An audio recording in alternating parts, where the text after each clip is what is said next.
नमस्ते साथियों, आप देख रहे हैं भारत की विदेश नीति के सिद्धांत, principles of India's foreign policy एवं विदेश नीति के निर्माण में नेहरू का योगदान, Nehru's contribution in its making. साथियों, आपको भारत की विदेश नीति के सिद्धांत और इसके निर्माण में नेहरू का योगदान एक पेज है। इस पेज में आपको पूरा कवर कर दिया जाएगा। आपको इसके अलावा और अधिक पढ़ने की आवश्यकता नहीं होगी। इसमें संपूर्ण निचोड़ को समावेशित कर दिया गया है। चलिए हम शुरू करते हैं।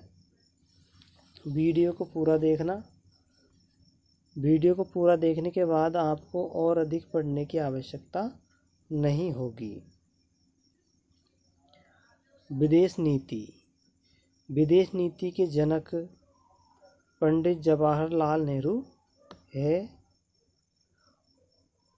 और विदेश नीति का उल्लेख भारत के संविधान के अनुच्छेद 51 भाग 4 तथा नीति निर्देशक तत्वों में है।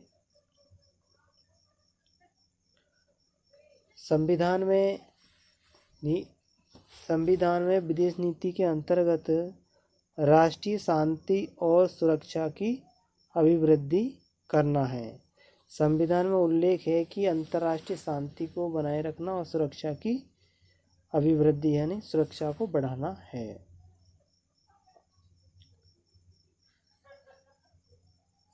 पंडित जवाहरलाल नेहरू ने पंचशील सिद्धांत दिया था।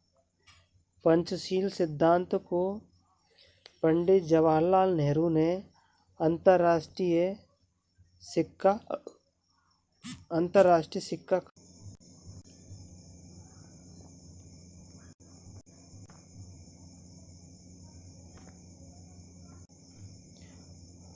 पंचशील सिद्धांत को पंडित जवाहरलाल नेहरू ने अंतर्राष्ट्रीय सिक्का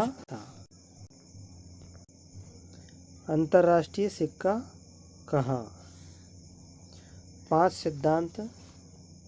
पहला, एक दूसरे देश की क्षेत्रीय अखंडता व संप्रभुता का सम्मान करेंगे। दूसरा सिद्धांत, एक दूसरे देश पर आक्रमण नहीं करेंगे।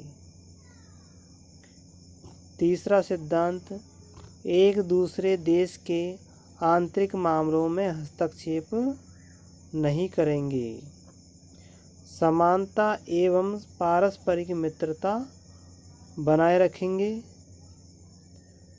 शांतिपूर्ण सहअस्तित्व को बनाए रखेंगे। पंचशील सिद्धांत की शुरुआत की थी पंडित जवाहरलाल नेहरू ने 29 अप्रैल 1954 को भारत और चीन के बीच हुआ था। भारत और चीन के भारत के प्रधानमंत्री पंडित जवाहरलाल नेहरू और चीन के प्रधानमंत्री चाओ एन लार्ड दोनों के बीच एक समझौता होता है, तिब्बत समझौता। इस समझौते के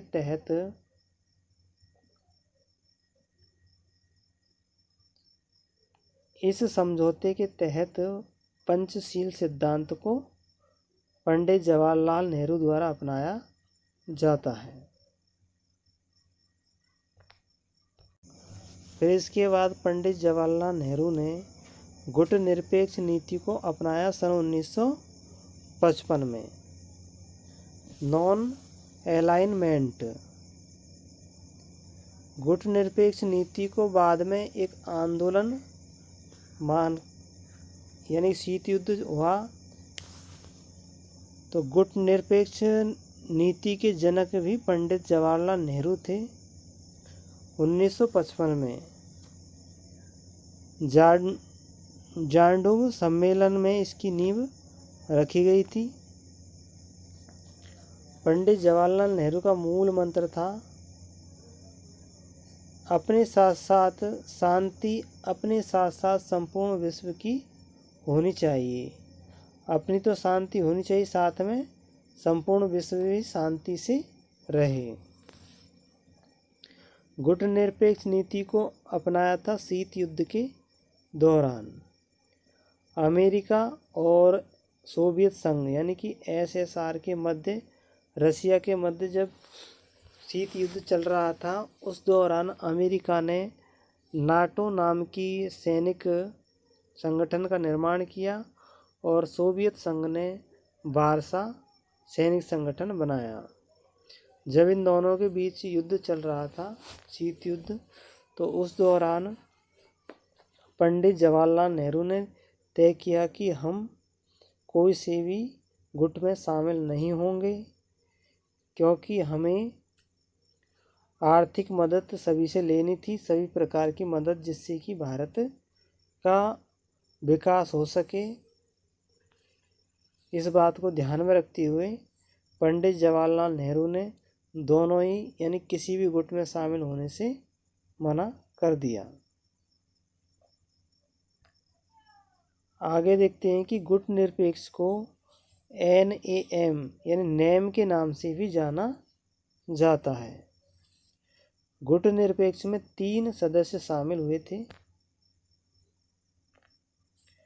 पंडित जवाहरलाल नेहरू भारत से, अब्दुल नासिर मिस्र से, मार्शल टीटो ये यूगोस्लोवाकिया से थे।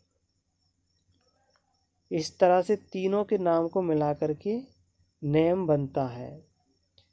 N से नेहरू, A से अब्दुल नासिर, M से मार्शल टीटो।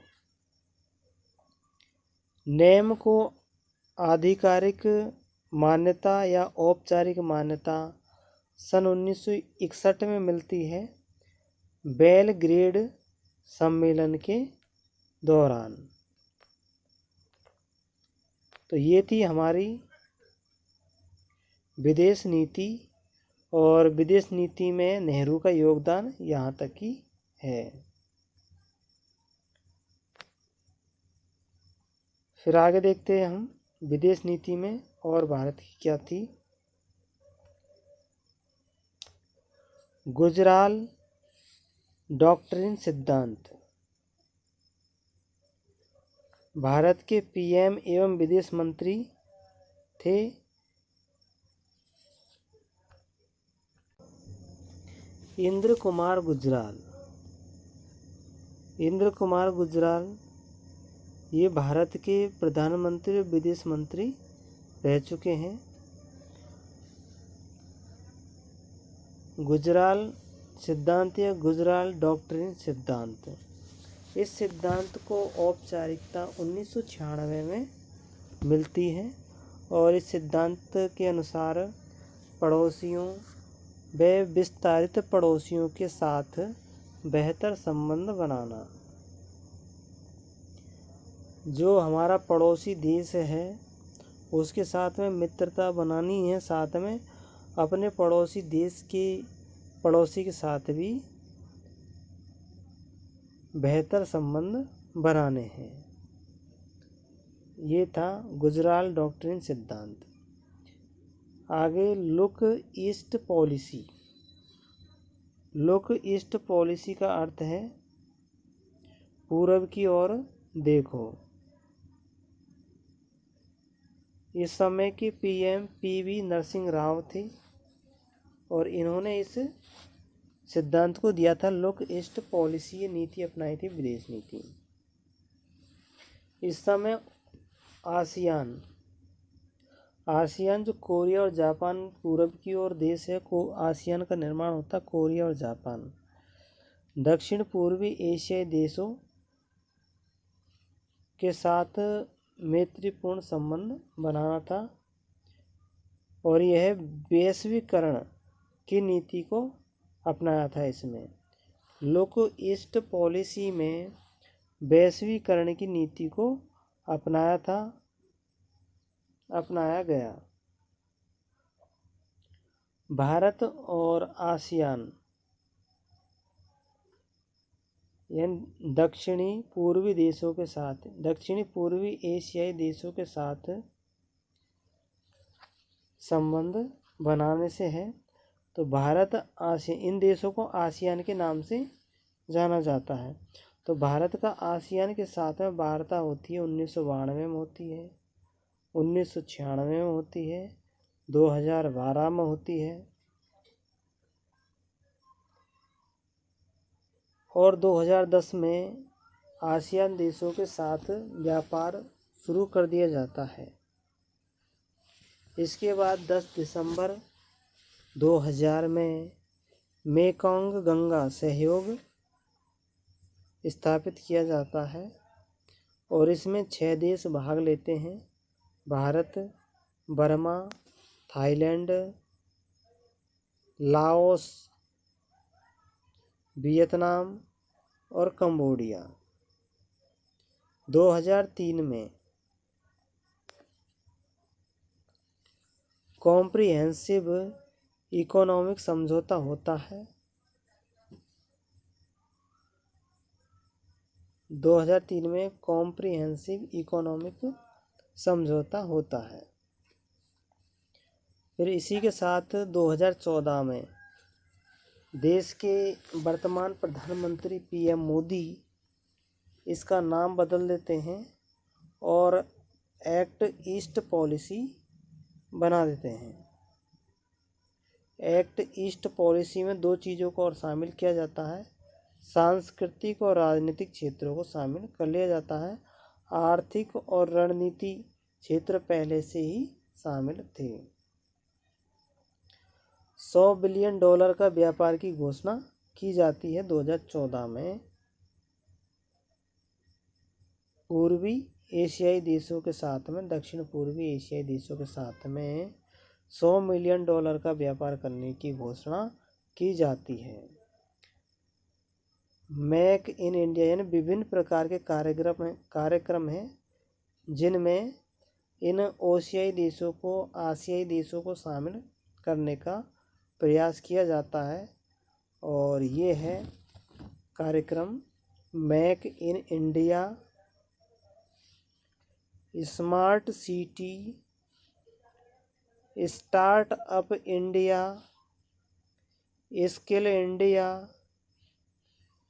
तो ऐसे प्रोग्रामों में जोड़ने का प्रयास किया गया।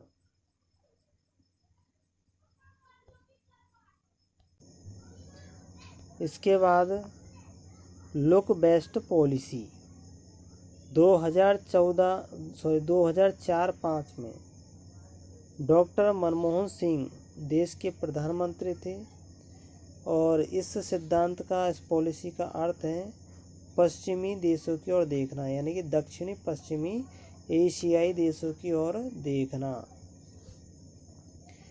इस पॉलिसी में इजराइल, ईरान के साथ मधुर संबंध स्थापित किए। 2008 में ओमान और कतर, 2009 में कुवैत और 2010 में सऊदी अरब यानी कि यूएई की यात्राएं की डॉक्टर मनमोहन सिंह ने। फिर गुट निरपेक्ष 2.0 ये 2012 में जारी किया गया था। विदेश नीति विशेषज्ञों द्वारा मार्गदर्शन था कि इसको पूरी तरह से अपनाया जाए गुट निरपेक्षता को। इनके अलावा मध्य एशियाई देशों के साथ भी संबंध स्थापित करने की विदेश नीति एवं पॉलिसी अपनाई गई थी। इसमें यह 2002 में अपनाई गई थी। 5 देश, मध्य एशिया के 5 देश थे: कजाकिस्तान,